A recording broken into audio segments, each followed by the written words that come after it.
안녕하세요. 예수의 이름으로 문안 안 드립니다. 본 CD는 버지니아 애난델에 위치한 메시아 장로교회 방송 선교부에서 한세영 목사님의 설교 내용을 선교용으로 제작한 것입니다. 설교를 들으시고 예수 그리스도에 대해 알기를 원하시거나 예수를 믿고 신앙생활 하시기를 원하시는 분은 교회 전화 703-941-4447로 연락해 주시면 성심성의껏 도와드리겠습니다. 할렐루야. 지난 27년을 우리 메시아 교회와 함께 해주신 하나님께 감사와 영광을 먼저 돌려드립니다. 저희 메시아 교회는 1989년 10월 1일 5가정의 신실한 믿음의 성도들이 오직 정직함으로 복음만을 전하는 교회가 되자라는 이런 모토하에 이 워싱턴 지역에 교회를 개척함으로 세워지게 되었습니다. 교회를 새롭게 개척하게 된다는 것은 쉬운 일이 아니지만은, 그러나 교회를 새롭게 개척하겠다고 했을 때는 그만큼 더 하나님께 기쁨을 드리고자 하는 순수하고도 온전한 마음이 있다고 할 수가 있는 것이죠. 그러나 저희 메시아 교회가 지난 27년을 지나오는 동안을 보면은 결코 그 마음만큼이나 순탄하지는 못했던 것 같습니다. 언제나 이상과 현실은 동떨어져 있듯이 오직 믿음으로 우리의 이상의 현실이 되기를 바랬던 마음은 결코 쉽게 이루어지지 않았다 할 수 있는 것입니다. 역시 이 땅은 아무리 교회여 성도라 할지라도 여전히 불완전함과 부족함 가운데 있을 수밖에 없기 때문이라 하겠지요. 그러므로 지난 27년간 교회는 실로 파란만장한 역사를 겪게 되었고, 따라서 제가 오기 전에 4분의 목사님들이 다녀갔는데 남은 것은 상처와 아픔뿐이라는 이야기를 들었습니다. 그리고 제가 이곳에 부임해서 지난 10년까지 아직도 이렇게 제가 이 자리를 버티고 있지만은, 그러나 저라고 온전할 수가 있다 할 수 있을까요? 그리고 지난 10년간이라고 큰 문제가 없었다고, 오직 평안하였고 아무런 상처가 없었다라고 말할 수 있을까요? 그러나 그렇기 때문에 오직 하나 확신할 수 있는 것은 지난 10년간이나 그것을 포함한 지난 27년간이나 모든 것이 다 하나님의 은혜였다는 사실입니다. 우리가 생각하기에 은혜라는 것은 항상 좋은 것이라고만 생각하는 경향이 있는데요, 그러나 지나고 나면요, 고난도 은혜요, 슬픔도 은혜요, 아픔도 은혜요, 심지어는 질병과 장애도 은혜라는 사실을 깨닫지 않을 수 없다는 사실입니다. 그리스도인들이 무척이나 사랑하는 여류 작가 미우라 아야코라는 사람이 있지요. 그는 일평생 몸에 질병을 품고 살았던 사람입니다. 척추결핵으로부터 시작해서 암에 이르기까지 그가 알아보지 못한 병은 하나도 없을 만큼이나 그는 질병으로 인하여 오랜 시간 많은 고통을 받았다는 것입니다. 그래서 그가 자신을 일컬어 인간의 몸은 병집이다, 자기 몸도 병집이다, 자기 몸 때문에 그런 얘기를 한 것이죠. 그런데 중요한 것은 이런 질병투성이었던 그가 그 질병 중에서 하나님의 깊은 은혜를 체험했다는 것입니다. 그래서 그는 질병으로 말미암아 빙점과, 여러분이 잘 아시는 빙점과 같은 수많은 명작들을 남기는 훌륭한 작가가 되었는데, 병 때문에 수많은 사람들을 위로했고 병 때문에 그들을 치료했고 그들로부터 많은 사랑을 받았다는 사실입니다. 하나님은 실로 그의 연약함을 재료로 삼아서 기적을 창조하셨던 것이죠. 그런데 그 아픈 것 하나 때문에 하나님의 은혜를 그렇게 깊이 경험했던 그가 이런 고백을 했습니다. 아프지 않으면 드리지 못할 기도가 있다. 아프지 않으면 믿지 못할 기적이 있다. 아프지 않으면 접근하지 못할 성소가 있다. 아프지 않으면 우러러 뵙지 못할 성안이 있다. 아프지 않으면 나는 인간일 수조차 없다. 여러분, 이 고백이 어떻습니까? 정말로 귀한 고백이죠. 실로 고난을 통한 하나님의 은혜는 더 놀라운 기도와 더 놀라운 기적과 더 놀라운 신앙과 놀라운 안목을 가지게 만들며 더욱 나를 온전한 하나님의 자녀로 만들어 간다는 사실입니다. 그러므로 오히려 고난을 통한 하나님의 은혜는 편안함을 통한 하나님의 은혜보다 훨씬 더 놀라운 열매들을 맺게 되는 것을 볼 수 있습니다. 어느 동물원에서 사슴이 새끼를 낳았는데 그때 무통분만을 시켰더니 새끼가 태어났는데 어미가 새끼를 번쩍만쩍 하더라는 것입니다. 왜 그랬을까요? 해산이 고통이 없으니까 짐승이 가져야 할 마땅한 모성애도 그에게서 생기지 않았다는 것이죠. 자녀를 낳고 기르는 일에 우리는 힘들어하는 이런 경험들을 하지만, 그러나 그것을 통해서 우리는 오히려 자녀들에 대한 모성애 또 부성애를 갖게 된다는 사실입니다. 그렇다면 과연 우리 하나님의 우리를 향한 사랑은 얼마나 그 애정이 깊으실 만큼이나 힘들고 어려우셨을까?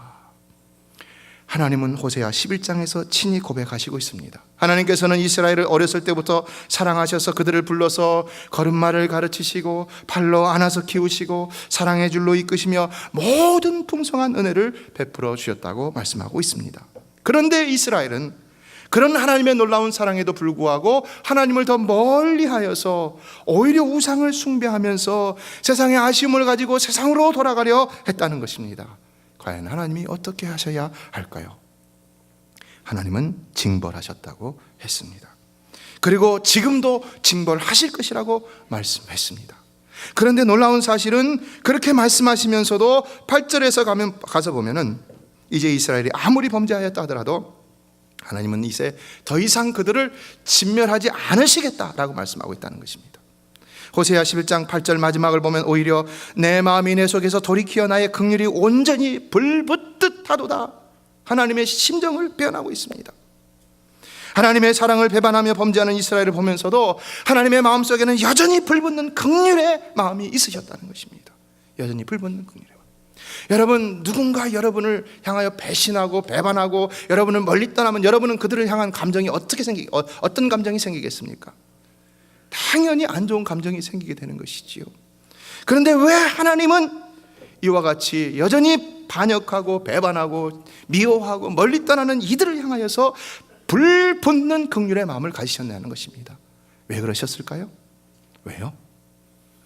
그것은 바로 하나님 마음속에 있는 그들을 향한 마음은 진실된 사랑의 마음이었기 때문이라는 것입니다. 여러분 한번 생각해 보세요. 여러분이 누군가에 대해서 진실된 마음을 가지고 있다면요, 그 사람의 행동에 의해서 나의 사랑이 감해질 수는 없는 것입니다. 아무리 그 사람이 어떻게 하더라도 내 사랑은 변하지 않는 것입니다. 왜냐하면 내 사랑은 진실된 사랑이기 때문에. 하나님의 이스라엘을 향한 사랑도, 하나님의 우리를 향한 사랑도 이와 같은 사랑이기 때문에 하나님은 여전히 이스라엘이 배반하고 여전히 우리가 배반하더라도 불붙는 긍휼의 마음을 가지고 계시다는 것입니다. 그래서 호세아 11장 9절로 11절은 놀라운 구원 계획을 선포하고 계시는데, 이제는 사람의 행위로 구원을 얻는 것이 아니라 하나님의 공의와 사랑으로 무조건적인 은혜로 구원을 얻게 하시겠다는 놀라운 구원의 계획을 선포하시고 있는 것을 볼 수가 있습니다. 어떻게 하나님의 사랑을 배반하고 하나님을 멀리하여 끊임없이 우상을 더 사랑했던 이들에게 이렇게 이제는 무조건적인 은혜를 베푸셔서 구원하시겠다고 하시는가? 어떻게 그 죄값을 인간에게서 묻지 않으시고 그것을 하나님 자신의 공의와 사랑으로 갚아주시고 구원하시겠다고 하는가? 그것은 오직 하나, 그분의 우리를 향한 진실된 사랑 때문이었다는 것입니다. 그러나 그래서 결말은 어떻게 된 것입니까? 하나님께서 자신의 아들 예수 그리스도를 십자가에 못 박아 죽이심으로 우리의 자격과 공로와 상관없이 오직 그 은혜로 인하여 그를 믿는 자마다 구원을 받게 하셨다는 것이죠. 그래서 하나님은요, 십자가에서 공의를 이루신 것이고 십자가에서 사랑을 완성하신 것입니다. 하나님은 우리 대신에 죄값을 받으신 것입니다. 우리가 받아야 할 죄값. 그래서 십자가의 형벌을 받으신 것이, 그것이 바로 공의를 이루신 것이고, 그러나 우리 대신 받으셨기 때문에, 그래서 그 은혜로 말미암아 우리가 구원을 얻게 하셨기 때문에 온전한 사랑을 베풀어 주신 것입니다. 여러분, 하나님의 십자가의 사랑은 결코 그러므로 실패하는 법이 없는 줄로 믿습니다. 그 사랑은 부족한 사랑이 아니라 온전한 사랑인 줄로 믿습니다. 그러므로 누구든지 그 사랑만 받아들이면은 실로 하나님이 계획하신 구원의 은총 가운데 완전히 들어가게 되는 줄로 믿습니다. 이것을 우리는 가르쳐서 하나님의 은혜라고 말하는 것입니다. 그냥 은혜가 아닙니다. 이것은 하나님의 은혜인 것입니다. 오직 하나님만의 독특한 은혜라는 것입니다. 여러분 생각해 보세요. 이 세상에서 누가 이런 은혜로 남을 구원한 사람이 있습니까? 다만 이런 은혜를 받은 사람이 오직 눈물로 이런 은혜를 베풀고자 자기를 희생시키며 살아갈 뿐이라는 것은 알고 있지요. 1930년 어느 날 상점에서 빵 한 덩어리를 훔치고 절도 혐의로 기소된 노인 한 사람이 재판을 받게 되었습니다. 이때 판사가 정중하게 묻습니다. 전에도 빵을 훔친 적이 있습니까? 아닙니다. 처음 훔쳤습니다. 왜 훔쳤습니까? 저는 선량한 시민으로 열심히 살았습니다. 그러나 나이가 많다는 이유로 일자리를 얻을 수 없었습니다. 사흘을 굶었습니다. 배는 고픈데 수중에 돈은 다 떨어지고 눈에는 보이는 것이 없었습니다. 배고픔을 참지 못해 저도 모르게 빵 한 덩어리를 훔쳤습니다. 판사가 어떻게 판결을 내렸을까요? 판사는 판결을 내립니다. 아무리 사정이 딱하다 할지라도 남의 것을 훔치는 것은 잘못입니다. 법은 만인에게 평등하고 예외가 없습니다. 그래서 법대로 당신을 판결할 수밖에 없습니다. 당신에게 10달러의 벌금형을 선고합니다. 그랬더니 갑자기 방청석이 술렁거리기 시작했습니다. 뭐라고 사람들이 주고받는 말이 있습니다. 너무나도 딱한 이 노인에게 어떻게 그런 선고를 내릴 수 있을까? 당시 1930년대에 10달러라는 것은 큰 돈이었겠죠. 그런데 돈 한 푼도 없는 그 노인에게 어떻게 무슨 돈을 그렇게 내라고 하는 것인가? 그런데 이때에 판사의 논구가 계속되었다고 합니다. 이 노인은 이곳 재판장을 나가면 또다시 빵을 훔치게 되어 있습니다. 이 노인이 빵을 훔친 것은 오로지 이 노인의 책임만은 아닙니다. 이 도시에 살고 있는 우리 모두에게도 이 노인이 살기 위해 빵을 훔쳐야만 할 정도로 어려운 상황임에도 아무런 도움을 주지 않고 방치한 책임이 있는 것입니다. 그래서 저에게도 10달러의 벌금형을 내리겠습니다. 동시에 이 법정에 앉아있는 여러 시민들께서도 십시일반 50센트의 벌금형에 동참해 주실 것을 권고합니다. 그러면서 그는 지갑에서 먼저 10달러를 꺼내서 모자에 담았다고 합니다. 다른 사람들은 어떻게 했을까요? 당연히 이 일을 제기하는 사람은 한 사람도 없었고 다들 포켓에서 돈을 꺼내서 똑같이 그 모자에 담았다는 것이죠. 그래서 거쳐진 돈이 57달러 50센트였는데 아마 지금으로 따지면 글쎄요, 수백 수천 달러라고 할 수가 있겠죠. 이에 판사는 그 돈을 노인에게 주도록 했고 노인은 그 돈을 받아서 그 중에서 10달러를 벌금으로 내고 나머지 47달러 50센트를 손에 쥐고 감격의 눈물을 글썽거리며 법정을 떠났다는 것입니다. 여러분, 얼마나 놀랍고도 감동적인 스토리입니까? 그런데요, 우리 하나님은 우리를 이보다도 더 엄청난 감동으로 구원해 주셨다는 것입니다. 이보다도 엄청난 값을 스스로 십자가에서 고통과 죽음으로써 치르시고 우리를 구원해 주셨다는 사실입니다. 그래서 누구든지 이 은혜를 깨닫는 사람은 그 은혜 앞에서 눈물을 흘리지 않을 수 없을 정도로 엄청난 사랑을 베풀어 주셨다는 것입니다. 실로 세상에서는 이 같은 구원의 감격 때문에만큼이나 눈물을 흘려본 적이 없을 것입니다. 이에 아직까지도 이런 눈물을 흘려보지 못한 사람이라면 아직까지도 이 하나님 안의 그 독특하고 고유한 은혜를 체험해 보았다라고 말할 수 없는 것이겠죠. 널 보라도 눈물로써 못 갚을 줄 알아 몸 밖에 드릴 것 없어 이 몸 바칩니다.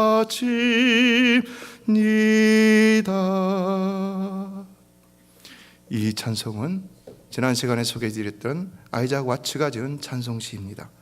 십자가의 놀라운 사랑을 깨달은 이 아이작 와츠는 이와 같은 찬송시를 많이 지었는데 이로 인하여 은혜 받은 사람이 많이 있습니다. 특히 95년간 시각장애인으로 또 온갖 장애인으로 살면서 9,000여 편의 찬송시를 남겼던 페니 크로스비라는 그 유명한 찬송시 작가는 그의 자서전에서 이런 회고를 하고 있습니다. 1850년은 나에게 잊을 수 없는 해다. 이 해에 나는 참으로 회개하고 변화되어 하나님께 모든 것을 바쳤다. 집 근처 교회에서 부흥 집회가 열렸다. 친구와 나는 매일 저녁 참여하여 평안을 갈구하였지만 갈망하는 평안은 찾아오지 않았다. 1850년 11월 20일 저녁 기도가 끝난 후 회중들은 아이작 와츠가 작사한 찬송을 열심히 부르고 있었다. 웬 말인가 나리하여 주 돌아가셨나?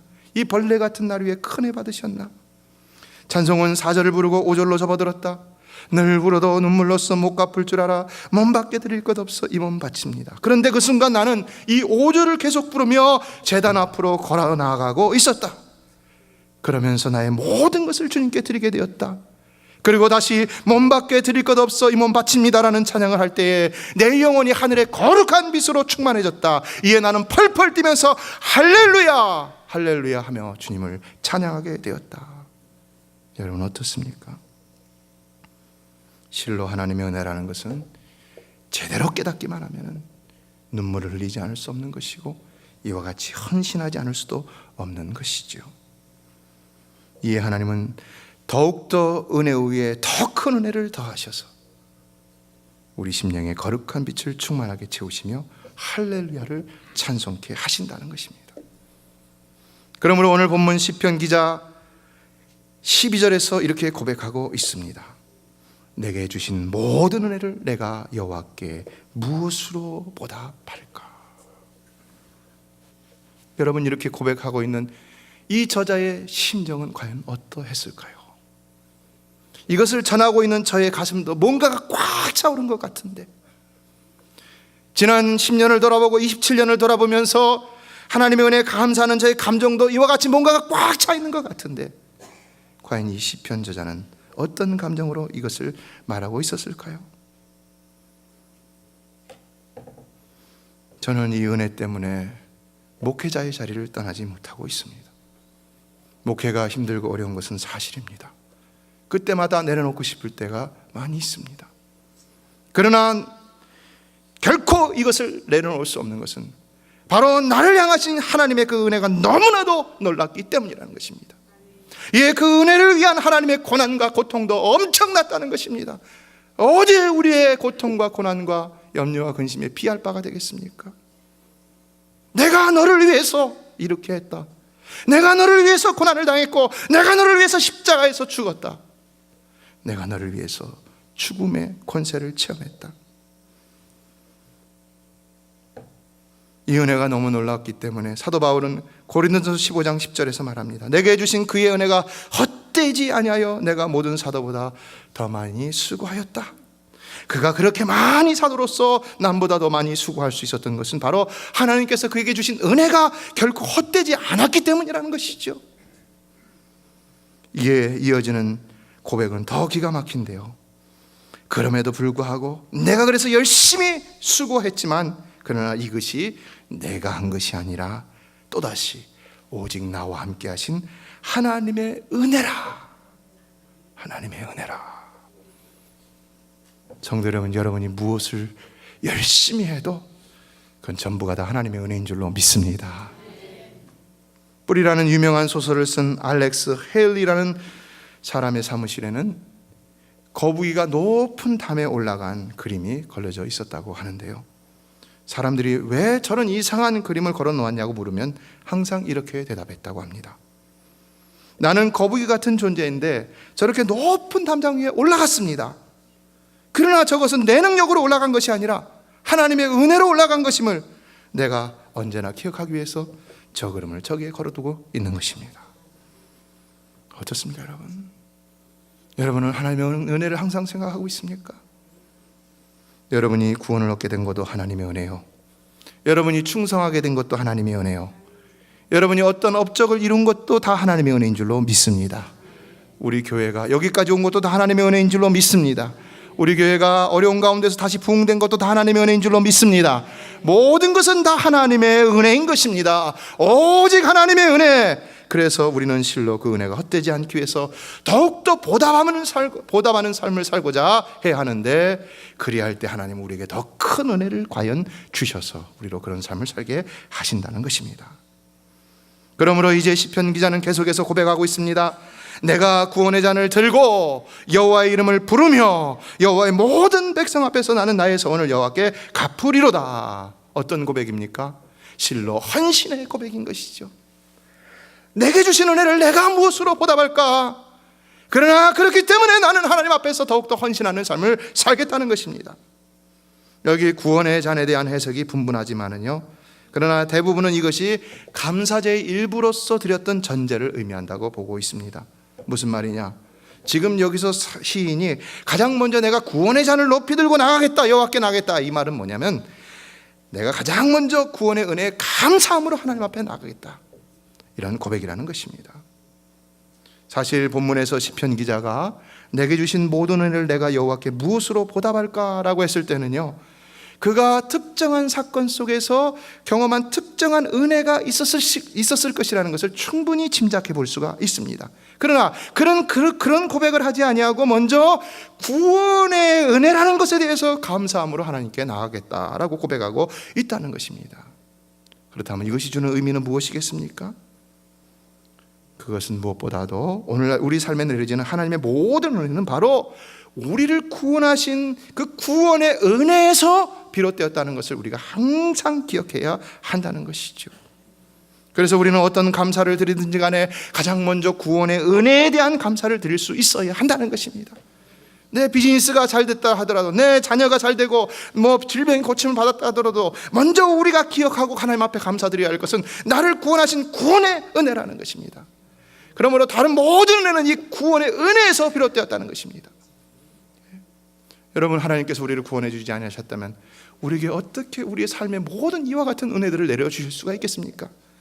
너는 나와 상관이 없다 하면은 여러분, 우리가 불신자와 다를 것이 무엇이 있겠습니까? 그러나 또한 본문에서 오직 구원의 은혜만을 먼저 감사하고 있는 것은 모든 은혜가 다 구원의 은혜에 포함되어 있기 때문이라는 사실입니다. 왜냐? 하나님께서 우리에게 베푸시는 우리 삶에, 가정에, 직장에, 교회 안에 모든 은혜는 오직 구원을 위한 은혜이기 때문인 것입니다. 믿습니까?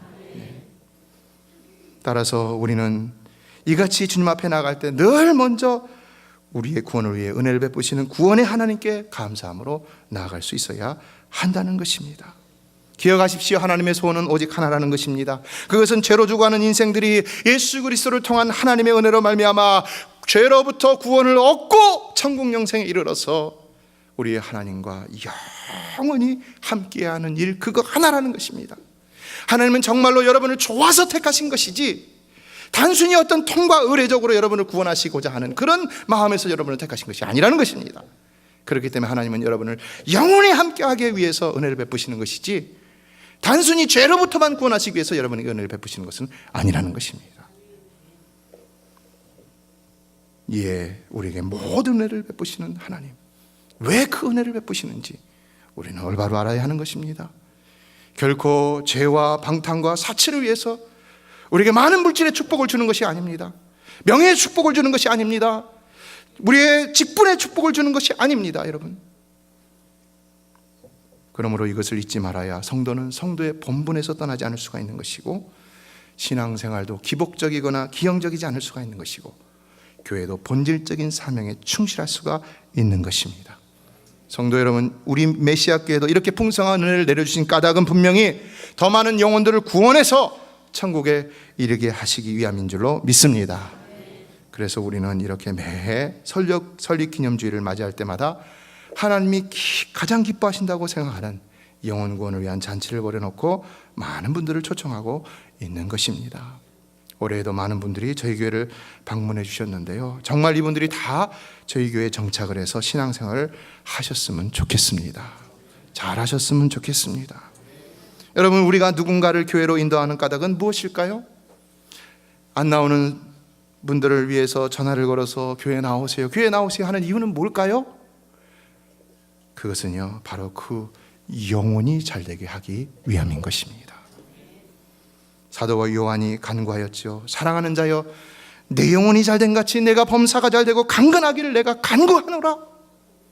여러분, 우리는 분명히 영혼의 축복을 받아야 다른 모든 은혜와 축복을 받아 누릴 수 있는 줄로 믿습니다. 영혼이 잘 돼야 하는 것입니다. 어떻게 해서라도 우리의 영혼이 잘 돼야 범사가 잘 되고 강건할 수가 있는 것입니다. 이번에도 우리 석사모님 지난번에는 파트로 이 검사를 하셔갖고 깨끗하셨다고 그랬는데 전신으로 스캔을 하셔서 다 깨끗하다고 합니다. 할렐루야. 기도의 여정, 신실한 믿음과 헌신의 여정을 하나님은 긍휼히 여기사 치료하여 주셨다고 믿습니다. 다시 이 암병이 발생되지 않게 되기를 주의 이름으로 축원합니다. 그러나 하나님이 지켜주실 줄로 믿습니다. 이에 우리도 이처럼 날마다 베푸신 은혜에 감사하며 살며, 그래서 늘 구원의 잔을 들고 여호와 이름을 부르며 그 앞에 나아가 헌신하고 충성하는 신실한 종들이 되어야 하는 것입니다. 여기서 시인이 서원을 갖겠다라고 했는데, 이것은 그가 어떤 위급한 순간에 하나님께 서원을 했기 때문에 그렇게 말한다고 추측할 수 있습니다. 그러나 우리는 이런 서원이 없다 하더라도 우리의 생명을 구원하신 하나님께 하나님 항상 내 자신을 헌신하고 충성하겠습니다, 이런 진실된 모습으로 살아갈 수 있어야 정말 하나님의 은혜에 감사하는 삶이 될 수가 있는 것입니다. 캐나다 빅토리아 대학의 총장을 지내셨던 알렉스 혼이라는 교수님이 계셨는데, 이분은 70세가 넘어도 해마다 단기 선교를 떠났다고 합니다. 그러니까 제자들이 그분을 보면서 아유, 교수님 건강을 염려하셔야죠. 건강을 염려하셔야죠. 그러면 이분이 항상 이런 말씀하셨다는 것입니다. 나는 낡아서 없어지기보다 하나님의 영광을 위해서 닳아서 없어지는 삶을 살겠다. 나는 낡아서 없어지기보다 하나님의 영광을 위해서 닳아서 없어지는 삶을 살겠다. 사도 바울도 사도행전 20장 24절에서 내가 달려갈 길과 주 예수께 받은 사명 곧 하나님의 은혜의 복음을 증언하는 일을 마치려 하면은 나의 생명조차 조금도 귀한 것으로 여기지 아니하노라 라고 고백했던 것을 볼 수 있습니다. 그는 그가 받은 은혜와 사명을 위해 목숨까지도 다 바치며 충성하겠다고 고백했고, 결국은 디모데후서 4장을 보면은 그가 그렇게 했다는 고백을 하고 있다는 것입니다. 그러나 그의 고백 가운데는 또 이런 것을 알 수가 있습니다. 그가 그렇게 한 이유는 무엇보다도 더 큰 은혜를 사모했기 때문이라는 것입니다.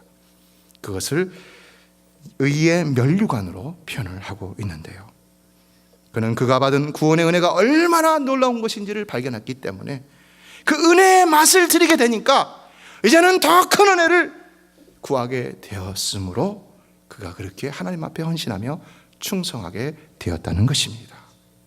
사랑하는 성도 여러분, 말씀을 맺겠습니다. 구원의 은혜를 받은 하나님의 백성에게는 항상 더 큰 은혜가 준비되어 있는 줄로 믿습니다. 그러나 그것은 오직 그 은혜에 감사함으로 충성하는 자만이 쟁취할 수 있는 것입니다. 그러므로 이제 우리도 지난 27년 동안 교회에 베푸신 은혜와 또 우리 평생에 베푸신 그 놀라우신 하나님의 은혜에 감사함으로 더욱 충성할 수 있는 교회와 성도들이 되기를 주의 이름으로 축원합니다. 그러면 반드시 하나님 우리를 더 크고 놀라운 은혜의 자리로 인도해 주실 줄로 믿습니다. 그 안에서 우리의 삶의 문제가 해결되는 것입니다. 그 안에서 우리는 더욱더 신령한 기쁨을 누리고 구원의 간격을 날마다 회복하며 하나님께서 구원하신 의롭다 하신 의인으로서 기쁨으로 살아갈 수가 있는 것입니다. 이런 삶을 살아가는 여러분, 늘 마음의 평안과 기쁨을 잃지 않는 여러분 꼭 되시기를 주의 이름으로 축원합니다. 메시아 장로교회는 아난데일 236 리틀 리버 턴파이크 선상에 있으며 디자인 안경과 알라딘 서점 옆에 있습니다. 주소는 4313번 마크햄 스트리트, 애난데일 버지니아 22003입니다. 성경은 주 예수를 믿어라, 그리하면 너와 내 집이 구원을 얻으리라 하셨습니다. 이 CD를 들으시는 분께서 예수를 믿지 않으셨다면 꼭 예수를 믿고 죄악된 세상에서 구원을 받을 수 있도록 기도하겠습니다.